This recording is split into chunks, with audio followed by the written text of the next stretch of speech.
Which of the following is not true? A. Kangaroos can trace their roots back to the Northern American continent. B. You can buy bear curry in Taiwan. Or C. Japan has no pandas. 2 of those are correct and 1 is false.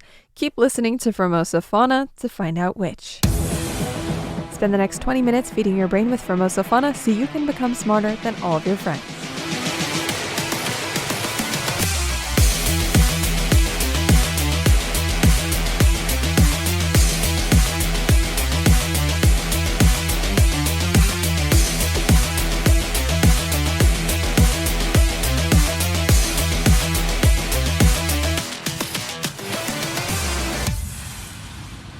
Hello, I'm Tristan Hildebrand, the voice of Formosa Fauna. If you're even remotely curious about the animal kingdom, you're in the right place. On today's agenda, we're going to talk about Japan, losing pandas, happy reverse, the red day, marsupials in America and Australia, beware of bear meat, the scientist of the week, and a Fraser's dolphin discovered. Let's dive right in.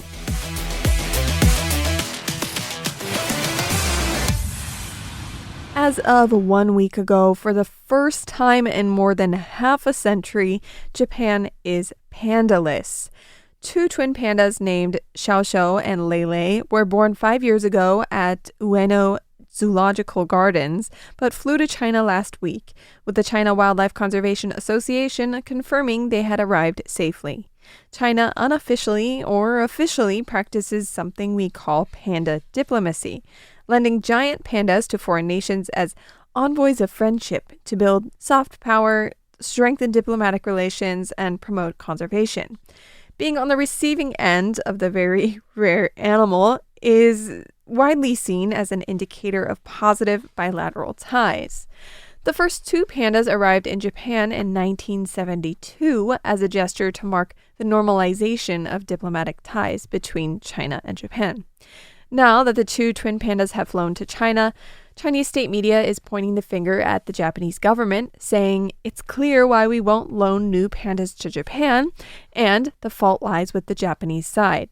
Even though pandas born in their host countries would seem to belong to those host countries, right? Like legal birthright. If you're born in the US, you're a US citizen. If you're born in Japan, you're a Japanese panda. But legally, they are still property of China. For the time being, it appears very unlikely that new pandas will be shared with Japan. Despite that, Ueno Zoo Deputy Director Kaneko Mikako said she's still hopeful that one day they may be able to receive more pandas. Of course, it wasn't a surprise deportation, though. Ueno Zoological Gardens announced their final appearance would take place on Sunday, and the demand to see them one last time was so large, so big. The demand was very high, so they had to select people using a lottery system. After people signed up to join the lottery system, the odds were about 1 in 24. Just 1 in 24 for getting selected as one of the 4,000 spots for the twin pandas' last and final appearance in Japan. One woman in her 60s told NHK she cried as soon as she saw them at that last appearance. And she also said, "I've been seeing pandas here in Japan since I was young, and I hope children can see some again in the future." Xiao and Lele, the twin pandas, will now enter quarantine in China, and after a settling in period, they will be on public display. Their mother and older sister live at the same facility.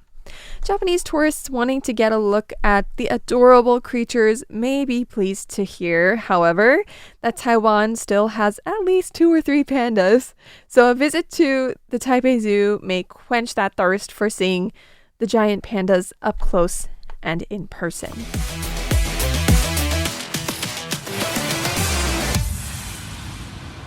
Happy Reverse the Red Day, everybody. I'll give you more information about what Reverse the Red Day is in a bit, but let's first talk about how this is being observed in Taiwan. According to Taiwan News, Taipei Zoo is joining this year's Reverse the Red Day observance with a series of educational and conservation-focused events designed to raise awareness about endangered wildlife and biodiversity.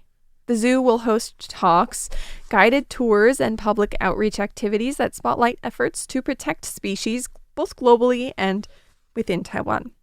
A central theme of the zoo's participation is its work with Formosan pangolins, including specialized care, rescue, rehabilitation, and captive breeding programs.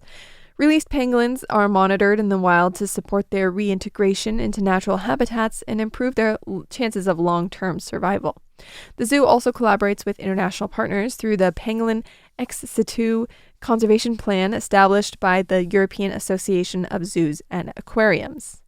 In addition to activities at the Taipei Zoo, other institutions such as the National Museum of Marine Biology and Aquarium, Hsinchu Zoo, Liufu Village Theme Park, Far Glory Ocean Park, X Park, and Yelio Ocean World are holding Reverse the Red aligned events that allow visitors to learn about endangered species and conservation initiatives across Taiwan. That's an impressive lineup. Again, that's the National Museum of Marine Biology and Aquarium, Hsinchu Zoo, Liufu Village Theme Park, Far Glory Ocean Park, X Park, and Yelio Ocean World. I have only been to one of those. As an animal lover, I'm sort of surprised. And the one that I've been to is probably the least animal-centric on the list, which would be Liufu Village Theme Park. It's like Taiwan's Disneyland. So now I have a list I can go down and just to learn more about Reverse the Red. So Reverse the Red is a global conservation initiative launched by the International Union for Conservation of Nature Species Survival Commission. That is a long one, but you can remember it as IUCN-SSC, so the Species Survival Commission of the IUCN. And it was also launched by the World Association of Zoos and Aquariums, which is shortened to WAZA. Its goal is to halt and reverse the decline of endangered species worldwide by uniting conservation organizations, governments, zoos, aquariums, and the public in strategic, science-driven action.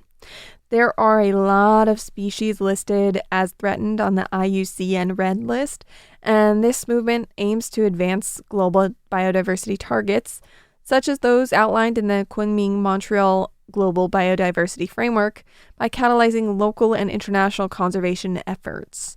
February 7th has been designated as Reverse the Red Day, so if you're listening to this on the day it comes out, happy Reverse the Red Day.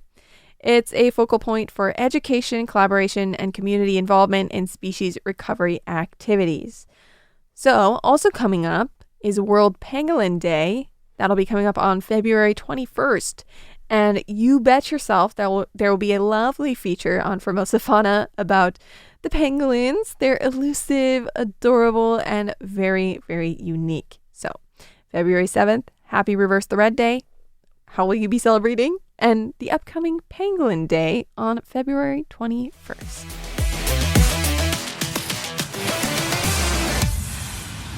Marsupials are strongly identified with Australia, yet they evolved in America and are still also found there. Marsupials are non-placental mammals whose young complete their gestation feeding from their mother's teats, typically in a pouch on the belly.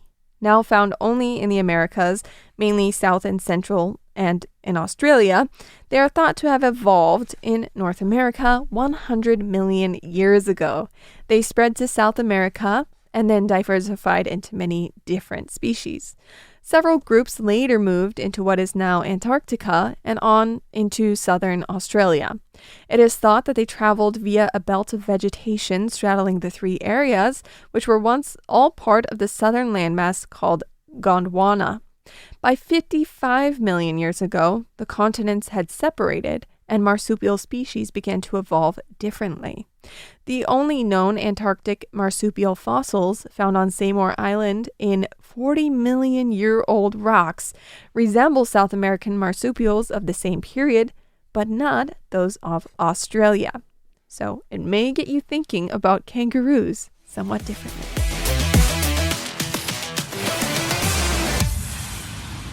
Also in the news, just a couple weeks ago, I saw a video of a lizard that got onto the F1 track in Singapore, when they had to stop the race.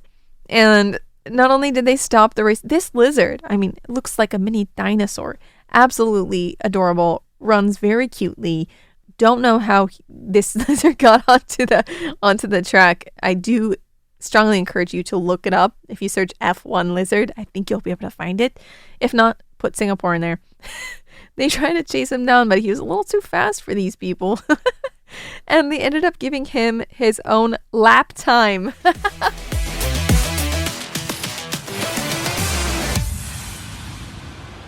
On February 4th this year, Taiwan's Ministry of Agriculture issued a public reminder that travelers returning from abroad, particularly from places like Japan, where bear meat products are being sold amid a recent spike in bear encounters, must not bring bear meat into Taiwan without prior authorization.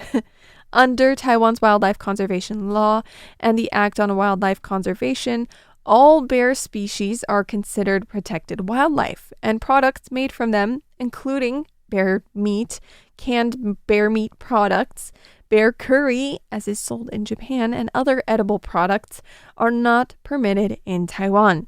Bringing such items into Taiwan without the required permits can lead to serious legal consequences, including a maximum fine of 1.5 million NT dollars, which is about $47,500 and or a prison sentence of up to 5 years for smuggling or violating wildlife protection and animal quarantine laws. According to the Forestry and Nature Conservation Agency, the permit application process for legally importing any bear meat product can take 3 to 4 weeks and involves multiple government agencies. Failure to obtain this documentation beforehand means that customs authorities can prosecute travelers for illegal importation. Of course, if you are caught with bear meat products in your luggage, it's not like you can just hand them over and avoid the fine and imprisonment. At that point, you are committing a crime. So be very, very careful. These rules are designed not only to prevent the introduction of potentially harmful animal products into Taiwan's food system, but also to uphold international commitments to protect endangered and vulnerable species. Even if bear meat is legally sold abroad, Taiwan's laws do not allow its import without strict oversight. Taiwan is home to its own bear species, the Formosan black bear, which is classified as an endangered species domestically due to habitat loss and poaching pressures. Although direct consumption of bear meat within Taiwan today is extremely rare, and most wild bears are protected, the historical allure of bear meat and paws as delicacies has occasionally surfaced in local news reports and conservation discussions. Wherever you go, I think there are always a few crazies, no offense, but also offense, my personal opinion, who are just so curious they think they need to eat as many species as possible. More broadly across Asia, illegal hunting, poaching, and trade in bear parts continues to threaten bear populations. In countries like India, studies have documented bear poaching for parts such as gallbladders and skins, with some of these products trafficked across borders into markets in other countries. Animal welfare groups also point to the inhumane practice of bear bile farming, very gross, where bears are kept in confined conditions for extraction of bile for use in traditional medicine, a practice that is now being banned or phased out in countries like South Korea, but persists in others, according to the South China Morning Post.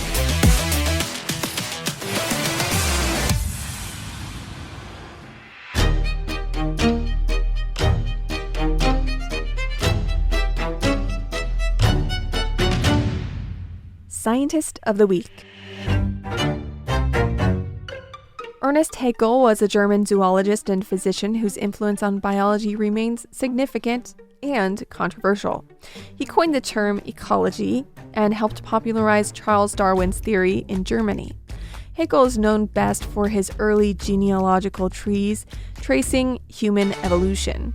He also promoted recapitulation theory, which suggested that embryonic development mirrors evolutionary history, an idea later discredited. More troubling was his role in advancing eugenics, a movement that sought to control human reproduction based on perceived desirability.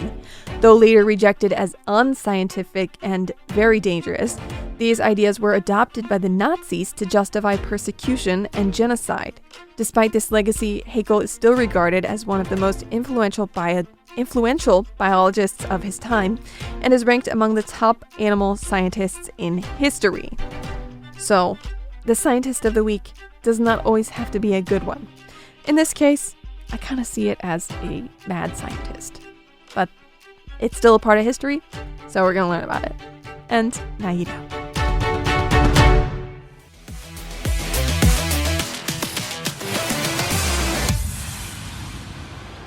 In Hong Kong's Sheungwan district, sorry, I do not speak Cantonese, Sheungwan district in Hong Kong, there are a lot of dried seafood delicacy stores, and dried seafoods are considered a delicacy and are very expensive in Hong Kong, but they're also very appealing to rats.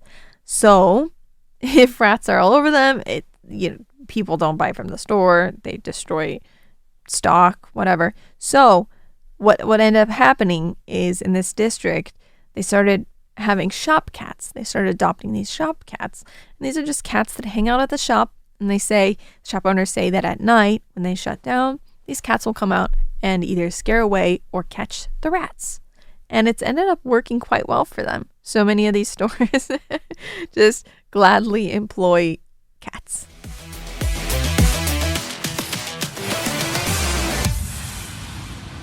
Taiwan's Coast Guard said a deceased Fraser's dolphin was discovered on a beach in Taitung County's Changbin Township. After receiving a report from the public, a coastal patrol team was dispatched at about 1:45 p.m., and research from National Cheng Kung University's Marine Biology and Cetacean Research Center were contacted to assist with identification and follow-up investigation. The dolphin measured approximately 2.2 meters long. Its body was moved to higher ground to prevent it from being swept away by waves.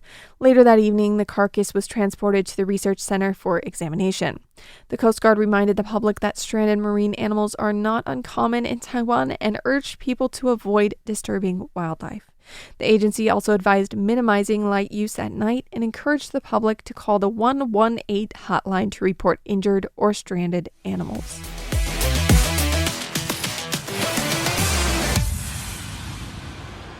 At the beginning of today's episode, I asked which of the following was not true. A. Kangaroos can trace their roots back to the Northern American continent. B. You can buy bear curry in Taiwan. Or C. Japan has no pandas.